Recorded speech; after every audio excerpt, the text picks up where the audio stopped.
America Iran के बीच 2 हफ्ते का सीज फायर है। इस बीच दोनों तरफ से तल्ख बयानबाजी ने तनाव को और बढ़ा दिया है। सीज फायर के बाद से ही बार बार अमेरिका ये कह रहा है कि हमने भारी जीत हासिल कर ली है।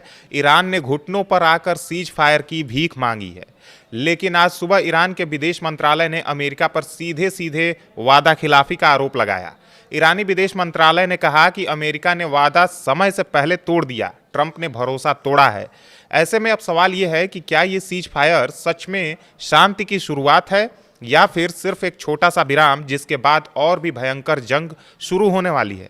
वहीं इस बीच अमेरिकी रक्षा मंत्री पीट हेगसेथ ने ईरान को साफ चेतावनी दी है कि अगर ईरान डील में नाकाम रहा तो अमेरिका निर्णायक हमला करेगा। क्या दोनों देशों के बीच 2 हफ्ते का सीज फायर वास्तव में शांति की ओर एक ठोस कदम है या महज एक रणनीति? क्या ईरान अब फिर से होर्मुज बंद कर देगा? जानेंगे पूरी कहानी। नमस्कार, मैं ओमकार पांडे और स्वागत है आपका न्यूज 18 राजस्थान के डिजिटल प्लेटफॉर्म पे। ईरान और अमेरिका के बीच तनाव अभी भी बहुत ज़्यादा है।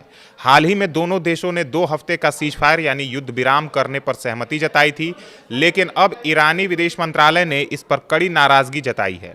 अल अरबिया न्यूज के मुताबिक ईरान का आरोप है कि अमेरिका ने वादा समय से पहले तोड़ दिया है। ईरान कह रहा है कि ट्रंप प्रशासन ने भरोसा तोड़ा है और सीज फायर टूटने की कगार पर पहुंच गया है।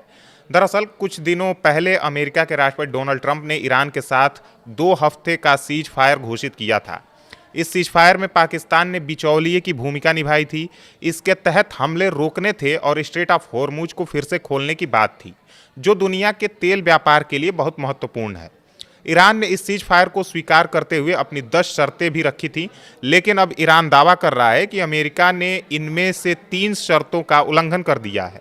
ईरानी संसद के स्पीकर मोहम्मद बागेर कालीबाफ ने कहा कि सीज फायर और आगे की बातचीत अब अनुचित हो गई है। उनका आरोप है कि सीज फायर के बावजूद इजराइल लेबनान में हिजबुल्लाह पर हमले जारी रखे हुए है। ईरान का कहना है कि लेबनान इस पूरे समझौते का हिस्सा है, लेकिन अमेरिका और इजराइल इसे अलग बता रहे हैं। इसके अलावा सीज फायर के बाद ईरानी हवाई क्षेत्र में ड्रोन घुसने की भी शिकायत की गई है।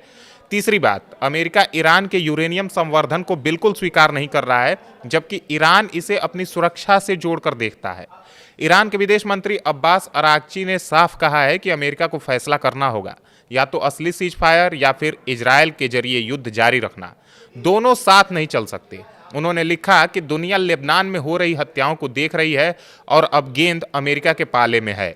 ईरान चेतावनी दे रहा है कि अगर वादा पूरा नहीं हुआ तो मजबूत जवाब दिया जाएगा। दूसरी तरफ अमेरिकी रक्षा मंत्री पीट हेगसेथ ने ईरान को सख्त चेतावनी दी है।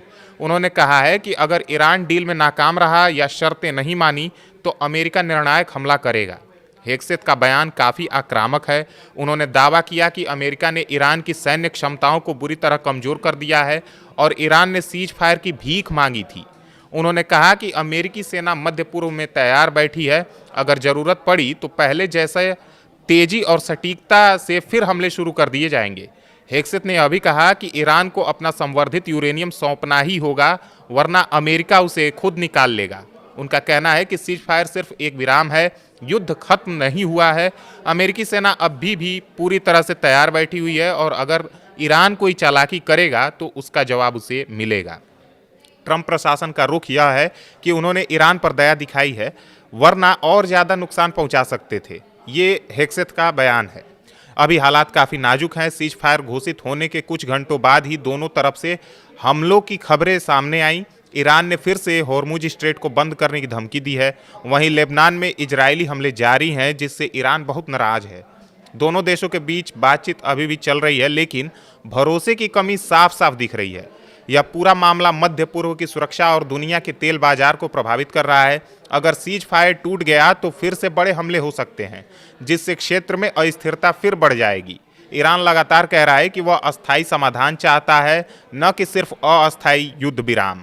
अमेरिका की तरफ से भी साफ कहा गया है कि वे ईरान को न्यूक्लियर क्षमता बर्दाश्त नहीं करेंगे। अभी देखना यह है कि अगले कुछ दिनों में बातचीत कितनी आगे बढ़ती है या फिर तनाव और अधिक बढ़ जाता है। दोनों तरफ से बयानबाजी तेज है, लेकिन युद्ध फिर से शुरू होने से पहले कूटनीति काम कर पाएगी या नहीं, यह समय ही बताएगा।